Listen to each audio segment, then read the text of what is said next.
नमस्कार, मी कल्पना वांबरे, Riyansh multitrade private limited या कंपनीमध्ये आरोग्य सल्लागार म्हणून मी काम करत आहे.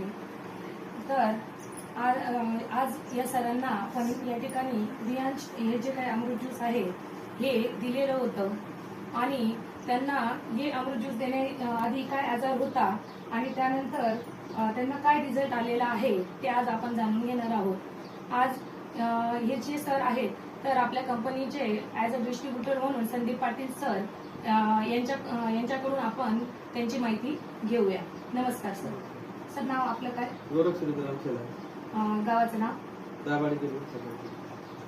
अमृत ज्यूस घेण्याआधी तुम्हाला काय त्रास होता? शुगरचा त्रास होता. अजून काही त्रास होता का दुसरा? नाही.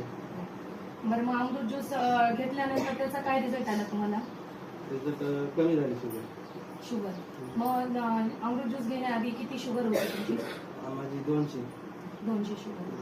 आणि ती आता घेतल्यानंतर मग कधीपासून घेतायत अमृत ज्यूस तुम्ही? एक महिना झाला. बरं, जेवणाच्या आधी किती होती तुमची शुगर?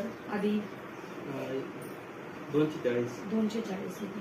आणि मग आता जे आहे अमृत ज्यूस गेल्या महिन्यापासून तुम्ही घेताय, तर त्यानंतर अमृत ज्यूसच्या जोडीला तुम्ही हे जे काही प्रोडक्ट आहे डायबोजी हे पण तुम्ही घेतलेले आहे.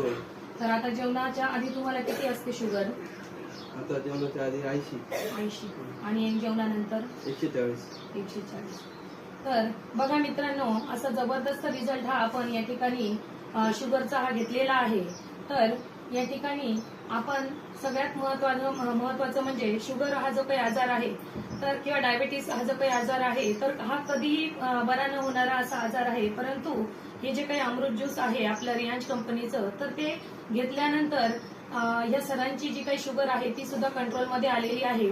अशा पद्धतीने या ठिकाणी आपले अनेक असे जे प्रॉडक्ट आहेत ते प्रॉडक्ट अनेक अशा आजारांवर काम करत आहेत. धन्यवाद सर.